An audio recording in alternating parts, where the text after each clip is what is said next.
টেকদীপ্ত YouTube channel আপনাদের আরেকটি নতুন ভিডিওতে স্বাগতম। আজকের ভিডিওতে আমি আপনাদের দেখিয়ে দেবো আপনাদের যে জিমেল আইডিটা আছে ওটার লিঙ্ক কীভাবে বের করবেন। আপনারা হয়তো বা অনেকে জিমেল আইডির লিঙ্ক বের করতে পারেন না, তো আজকের ভিডিওতে কিন্তু আমি আপনাদের দেখিয়ে দেবো। তো চলুন কথা না বলি ভিডিওটা শুরু করা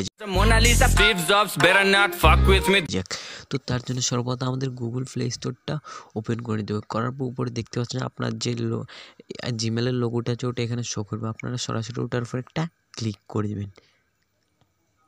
ক্লিক করার পর দেখতে পাচ্ছেন যে আপনাদের সামনে এরকম একটা ইন্টারফেস শো হয়ে যাবে। তো আপনারা নিচে দেখতে পারবেন যে সেটিংয়ে আপনারা সরাসরি এখানে একটা ক্লিক করে দেবেন।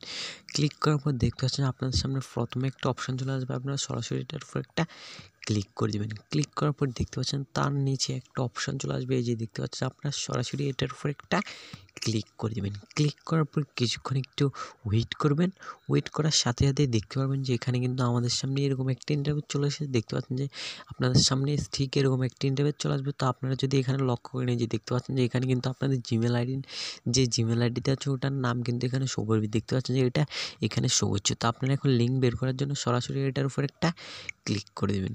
ক্লিক করার পর দেখতে পাচ্ছেন যে এখান থেকে সরাসরি আপনারা এটা কিন্তু এখানে দেখতে পাচ্ছেন যে এই যে এখানে আপনারা কপি করে নেবেন। দেখতে পাচ্ছেন আপনারা এভাবে চাইলে কিন্তু খুব সহজেই কিন্তু আপনাদের যে জিমেল আইডিটা আছে এটার লিঙ্কটা কিন্তু বের করতে পারেন। তো এই ছিল আজকের ভিডিওটি ভালো লাগলে অবশ্যই লাইক করে দেবেন, এবং আপনি যদি আমাদের ইউটিউব চ্যানেল দর্শক দেখেন তাহলে আমাদের চ্যানেলটিকে সাবস্ক্রাইব করে পাশে দেখবেন। তো ভালো থাকবেন সবাই, দেখা হচ্ছে নেক্সট কোনো ভিডিওতে।